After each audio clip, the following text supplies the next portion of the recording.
Okay, so I am officially back, and for my first video of 2023, why don't we go ahead and start off with some awesome tech news. Let's go ahead and jump in. Well, folks, Happy New Year and welcome back to the channel here. I'm certainly hoping that you had a wonderful holiday season and got to spend some precious time with your loved ones. I know I personally did, and I'm very happy to be back here linking back up with you. So why don't we jump in? Samsung Unpacked event. Some of you may know this already, but we are essentially prepping for the release of the all-new Samsung Galaxy S series in just a few weeks. And this particular series typically includes 3 different Galaxy S models, right? So the regular, the Plus, and the Ultra model. So the first 2023 Samsung Unpacked event here is set for February 1st, and of course will feature the launch of the 3 models that I just highlighted here. In fact, Samsung has already opened the reservation site for it, so if you are at all interested in any of these models, I would highly suggest that you go ahead and reserve. You may know this already because it is the #1 strategy to start saving money before you can even pre-order the phone. You can save up to $100 by reserving now. And of course, as always, this is a no commitment action. All you have to do is simply input your email. And of course, if you are interested, you could go ahead and continue with the process. If you're not, you don't have to do anything. I will have a special link in the description, and that link should take you directly to the page where you could go ahead and reserve. Do it right now if you are planning on grabbing. In fact, even if you are just not sure whether you're going to be grabbing one of these, I would suggest you still go ahead and reserve, because again, you'll be saving up to $100. And of course, if you change your mind, you don't have to do anything. Nothing's going to happen. No commitment here. I digress here. So back to the devices themselves. Now, we already are familiar with what these things are supposed to look like because a bunch of renders have been circulating the internet. Now, in case you're not familiar, these are some of the ones that you can quickly find on the internet. And you quickly notice that the regular Galaxy S23 along with the S23 Plus are set to look noticeably different when compared to the predecessor, right? The S22 and the S22 Plus, specifically as it pertains to the camera bump that we had on the back, or that we have on the back of the current S22. You can see on the renders here that you no longer have that camera block. The lenses are individually placed just like you would find on the regular S22 Ultra and also the upcoming S23 Ultra model. Now, with that being said, the S23 Ultra looks extremely close to what you have with the S22 Ultra in terms of just the physical appearance, right? Especially the back of it with those individual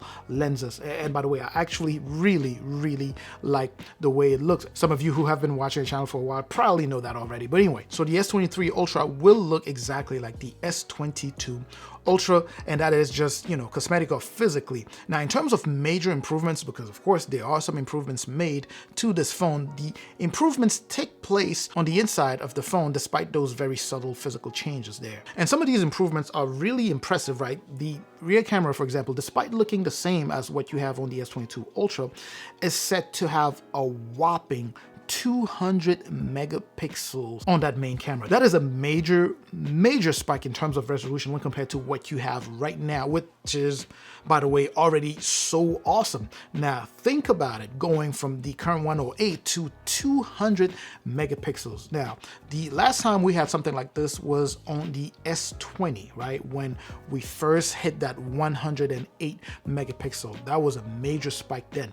My hope is simply that the hype that is behind this 200 megapixels really matches the performance, or the performance matches the hype behind this. So I'm hoping that we don't fall in a situation that is similar to what we encountered with the S20 Ultra when it dropped, right? The camera performance struggled a little bit with that S20 when it first dropped. So I'm hoping that this one will not go that route. Now, another interesting thing to bring up here is, you know, still talking about the camera, is the fact that there are some rumors that the front-facing camera might be a downgrade in terms of, you know, megapixels, right? So we are looking at a slightly lower count, going from 40, I believe, to 12, but according to the same sources, despite going down in terms of just, you know, resolution, picture quality, you know, once you take your pictures, it's supposed to be better. It's supposed to be an upgraded picture quality, but still that was not confirmed by Samsung, so we'd have to wait and see. There's even more rumor. Now we're talking about a significantly brighter display on the S23 Ultra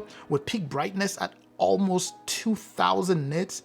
That is just gonna be insane, and I can't wait to see it, because even the current S22 Ultra is already very bright and such a beautiful beautiful display. I'm hoping that, you know, they keep that going and, you know, hopping from one thing to another here. The display is also set to be a bit flatter than what we have on the current S22 Ultra. Again, all of this has not been confirmed, but these are leaks, and the hope is that this is going to come out exactly how these leaks are portraying it, right? Now, the other major upgrade in terms of performance is going to be, of course, the chipset. We are going to be looking at a Snapdragon 8 Gen 2, right? The current version is a Snapdragon 8 Gen 1, so obviously it only makes sense to go up to the Gen 2. So performance should be just as awesome. It just becomes redundant when you're talking performance, right? You're just gonna keep saying, well, it's really, really fast, right? Just faster than the other one, but it's almost no difference in terms of like your daily tasks, things that you do daily with your phone. You won't really be noticing the difference, of course, unless you are undertaking major projects where you can really tap into the power of these very, very powerful chipsets. Now, one last thing with the Galaxy S series here is that the fingerprint sensor is supposed to be also improved, right? It's supposed to be faster, a bit more accurate. What you have right now with the S22 Ultra is already very, very good. So I'm looking forward to seeing what they will be doing with the fingerprint sensor on the S23 Ultra. Now, beyond being the star, you know, the Samsung Galaxy S series here, this is going to be the flagship. It's going to be the star of the event. Beyond that, there's also, of course, going to be the new Galaxy Book. Samsung is set to launch the new Galaxy Book series along with a new star in the Galaxy Book series, right? The Galaxy Book Pro Ultra or the Galaxy Book Ultra. Not really sure what they're going to be calling it. So you will have your regular, you know, Galaxy Book 3 Pro, the Galaxy Book 3 Pro 360. That's a mouthful. And then, of course, the Galaxy Book 3 Pro Ultra or the Galaxy Book 3 Ultra. Not really sure, but either way, I'm just going to try to get my hands on this so that I can make reviews and share my take with you all. That's all I had in terms of news, Samsung news. I'm certainly hoping that this was informative. Again, I cannot emphasize this enough. If you are at all interested, even if you're not interested and you think maybe in the future you might possibly consider buying, I would highly advise for you to go ahead and reserve now, because of course that's $100 that you'd be saving up front without even pre-ordering. And then of course when you pre-order, Samsung is known to introduce gifts, you know, bundle them up. I'm sure they will be adding something. So make sure to hit that reserve button, add your email, just push that through, and you are all set to go. Of course, again, I cannot emphasize this enough. No commitment. If you decide you don't want it, you don't have to do anything else. That's it. You know, they won't call you, they won't do anything. You're all good to go. Anyway, I'm certainly hoping that this was informative. Let me know what your questions, comments. Are you looking forward to seeing what they drop during this event? Let me know in the comment section. I will catch you in the comment section like I always do. Don't forget, of course, to reserve, like, comment, like I always say, subscribe if you haven't done so already. I will catch you in the comment section and in the next video. Up until that next video, of course, as always, stay safe out there.